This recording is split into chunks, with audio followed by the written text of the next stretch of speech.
We all want wealth. And again, I think what's nice about that is wealth for different people means different things. So for me, wealth means freedom, really. I don't need to be a multi-billionaire to consider myself wealthy. That's what wealth is for me. So what's wealth for you? Well, I mean, I just got back from 4 days in Ibiza, and yeah, again, it's the freedom of choice of taking time off whenever I want, spending lots of time with my kids.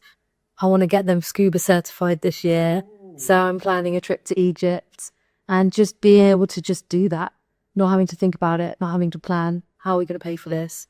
Just be able to do it. Yeah. It's amazing. Yeah, I think that's a great definition of wealth. And if anyone's read my ebook, one of the chapters is about defining success, because success looks different for all of us. And I think when we talk about building wealth, again, for me, it's about creating clarity. One of the things I talk about a lot is shifting from our point A to our point B and getting clear on what both of those things are. So getting super clear on where we are right now, getting unhappy with it, to be honest, and frustrated by the fact that we are where we are right now, but it's not where we really want to be. And then creating clarity on that point B, what's our actual desired location, financially, physically, emotionally, spiritually, whatever it might be. And then what are the steps we need to take to get there? And I feel like the Wealth Through Trading event really helps people do both of those things and create that action plan. So Wealth Through Trading, I told everyone about this post I did, which people got a load of hate on, which was basically saying you can make 10% per month. And you say it's sometimes about the worldview that people have, or it's not in their world. But a lot of the hate I was getting are from people who think they're successful investors. They think they're lucky to be making 10% per year, and they therefore think I'm a charlatan and a liar when I say 10% per month is possible. Yeah.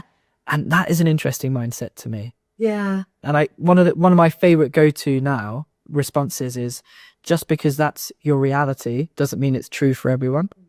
And it's like, you just get curious instead of getting argumentative. Yeah. Because it's new information for you. So what if it is possible? Yeah. And it is, because that's what we're doing. Yeah. And that's what our community are doing. This is what blows my mind, Sophie. The level of arrogance that people come in, the level of conviction that people come at me with. Yeah. I'm like, I don't know what to tell you. This is what we're achieving. You need to show our results more. I know. I know you don't do it enough. I really think you should like screenshot our group where you're like, yeah, this is what I did this month. Yeah, I should do more of that. But even then, that's not enough. I mean, in the past, I used to actually show my physical bank account to people who were like, rah, rah, rah. And I realized I'm basically exposing all my information to people, number one, and they don't deserve that. Second of all, guess what? Every single person I showed my accounts to never bothered actually moving forward anyway. Yeah. So it's just like it's their trump card to excuse themselves of any responsibility, to excuse themselves of having to take action. And then even when you disprove what their argument or their attack is, they still don't want to do it anyway. So it's like, why am I bothering? So I learned a lesson a number of years ago to just stop bothering with that. Yeah. And I think as well, for me, what I'm less interested in, and what I think people watching should be less interested in, is Lewis Crompton's personal trading results, and what do the people who Lewis is teaching the star trading method to, what are they actually getting? That should be what you're more interested in. Because if I decide to stop trading, which by the way I haven't, I was still trading and I still will always trade, but if I decided to stop for whatever reason, that doesn't illegitimize the wealth that other people are building through the methodology. For example, what have you returned this past month? Got 9%. I mean, that's not 10%, so Lewis must be a liar. I haven't even traded every day. Yeah, don't tell people that, Sophie. Yeah, Consistency. Yeah, consistency. We know that is a big rule, but yeah. I mean, how phenomenal is that? Not even being 100% consistent.